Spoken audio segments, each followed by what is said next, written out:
church. We know that's bad for our testimony, but it's also bad for our project. Is that right?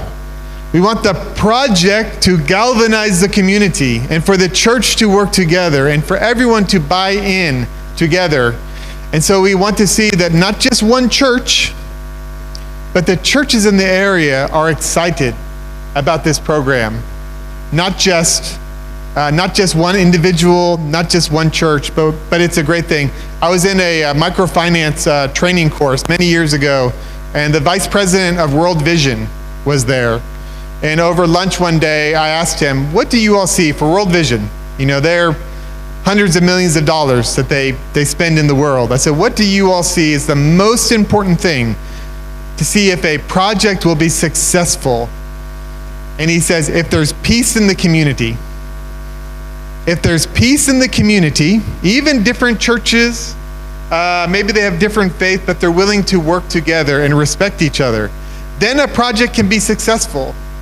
But if there's conflict and jealousy and strife, our project isn't going to be successful. So we want to see that. Donors want to see, is there a community that's helping each other, supporting each other, or are they in conflict all the time? Because conflict will destroy the success of a project.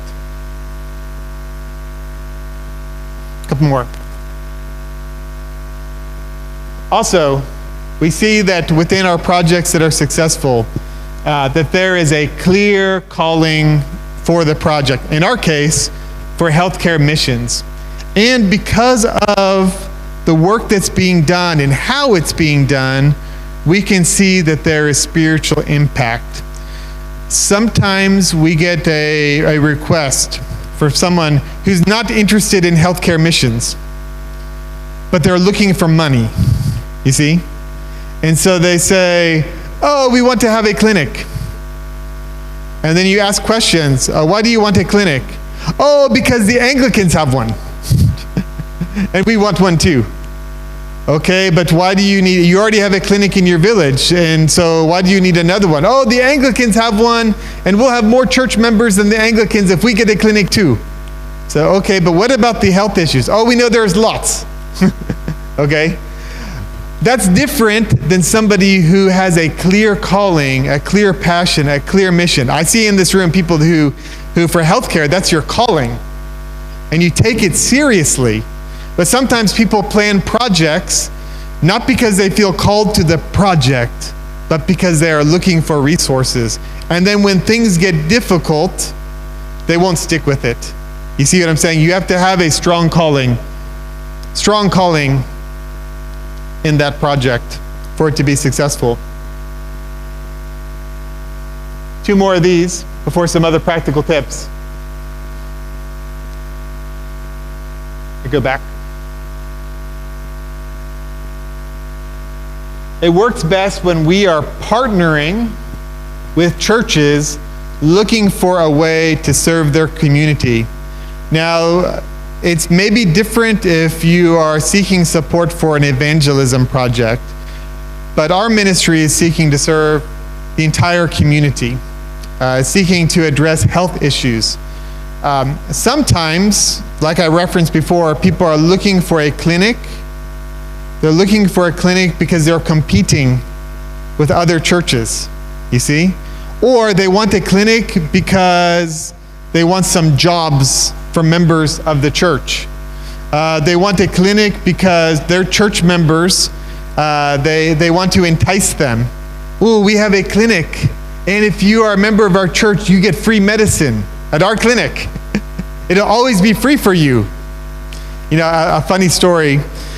Our church leaders in Tanzania, when there is an opportunity to get a clinic built there, Harding University was wanting to place an overseas campus, and they're going to bring their nursing students and PA students to spend a semester in Africa and to learn, but they needed to find a place that had a clinic, and if they didn't have a clinic, they were going to build a clinic there. So the church leaders, they found one of the villages where we had a church, and they were building a small community clinic. And they went secretly to the leaders of the village, and they said, okay, this building, we have these Americans coming with money, okay, and we're going to entice them to finish this clinic and operate this clinic for us, okay? So what we need to tell them is that we built this building, you see? that we provided the blocks, we bought the land, and we built the building, okay? But then when they come, they'll finish it, and we will all get free medical care, okay? So that was the promise. Of course, you can imagine what happens in that kind of scenario. First, we were not selected. Our area was not selected for that partnership. Then the church leaders were so upset with each other because some of them knew the lies that were being told. And also they saw, oh, these people are trying to get the clinic for their churches.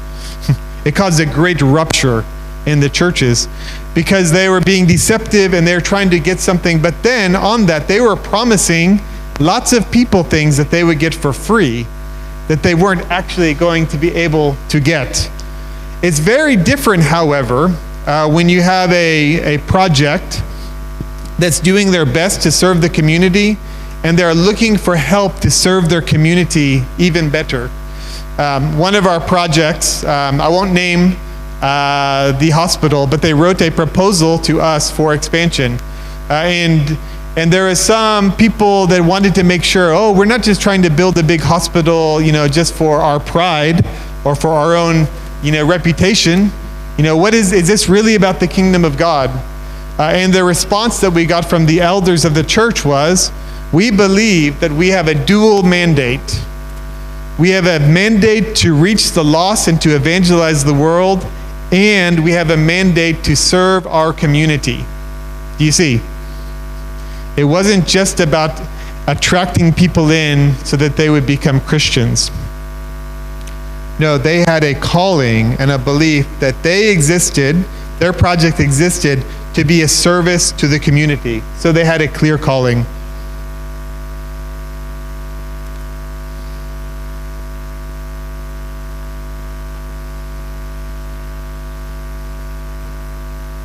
Sorry. So as you begin, I'm going to encourage you,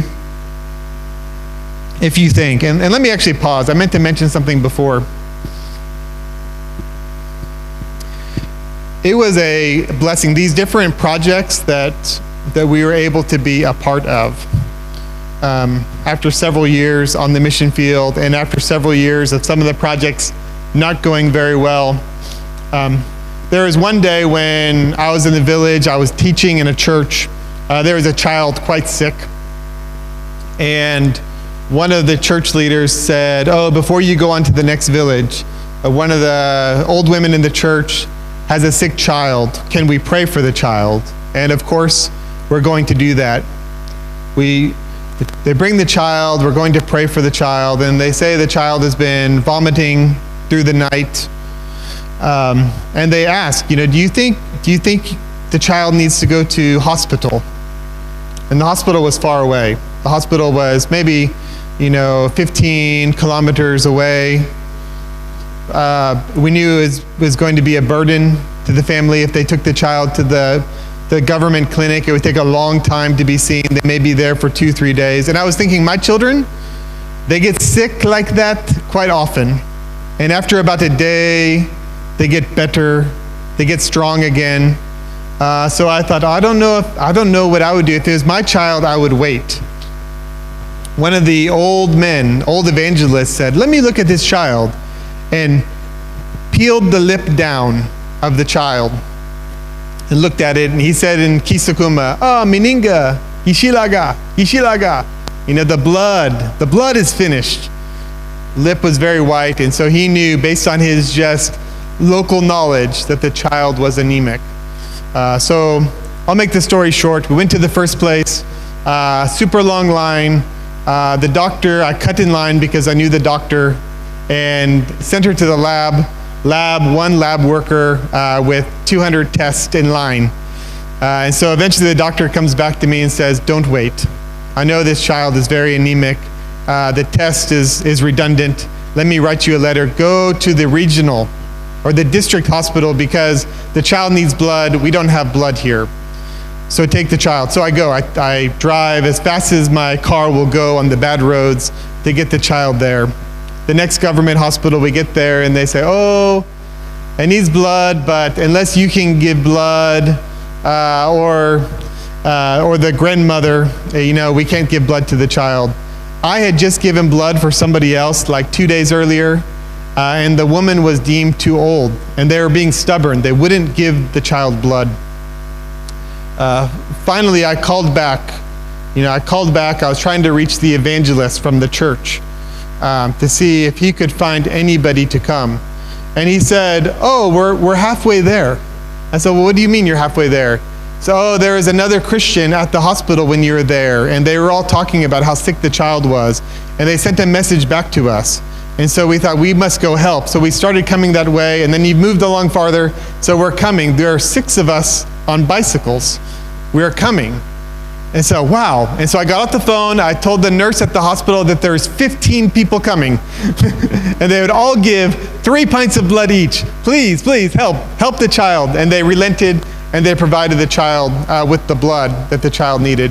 Thankfully the child recovered. I went on to some other church events, passed by in the evening, and the child was on its maybe second pint of blood and had the iron supplements. The child was near death. It was, in the car rattling, and I was so concerned for the child. Then I go home, and my nutrition children are running around strong and playing. My heart was burdened because of how blessed I was, and thinking about our plan for ministry was eventually to leave the churches strong and to move. But I realized that these people that had become family to me, with what would I leave them to help them? With what would I leave them? So the Lord provided. The story of how we ended up with funding, this is the Lord's blessing to us. And the Lord provided it. And I hope for you all too, as there's things in your lives where you feel burdened and you feel like things should not be this way, that the Lord will provide you with a vision and provide you with a way to address those issues. So I'd like to encourage you to think about it this way. Start thinking about some goals and start small. So there's an acronym called SMART. SMART goals. SMART, the S, stands for specific. Specific goals. I'll give one example of why you need a specific goal. The water well project, when we started, we were doing shallow hand-dug wells. The people who know most about shallow hand-dug wells was a Muslim organization in our community, and they shared their knowledge with us. They actually shared their technicians, and in the process, I think our first maybe 6 wells were hand-dug. I got pretty much welcomed into the Shia Muslim community and made really good friends. That was a guy of Indian descent, but he was the head of this organization. His name was Sibtain. On the right was Imam. On the left was Soleimani. He was our water technician. Long drives in the car together, spiritual conversations. I loved it. And then a different opportunity came with a Christian organization that had an actual machine to drill boreholes. And I met with the committee, and I didn't want to do the boreholes because I love this ministry with the Muslim, together with the Muslim community. But we had to figure out what was our goal. What was our specific goal? And the church leaders with us, and this was true also for the donors, their primary specific goal was to help our churches to have clean water and for them to be able to help their neighbors. This was my side goal, you see? This wasn't the specific goal. Sometimes in projects, you get very complicated and the main goal is not clear. So when you come up with an idea, make sure that your goal is very specific. Next example is measurable. Maybe you have a goal to say, we want all the women in our community to know about hygiene. Okay, so how do we know if your project is working or not? Do you see? A more specific goal is we want every secondary student who graduates, every girl secondary student, to learn about hygiene in this way, this way, this way. Okay, so develop measurable goals, because that helps a donor when you get started to know, is the project actually doing something? And not just a project that is doing anything, but is it doing what we hoped it would accomplish? As an example, in our community health project, we did some baseline work using some participatory activities. We asked questions like, what do you believe causes diarrhea? You know, use a bean and put it on the word that reflects what you believe. So you start and you figure out where people are, and then as you continue to work in the community, you can compare and see how you've been able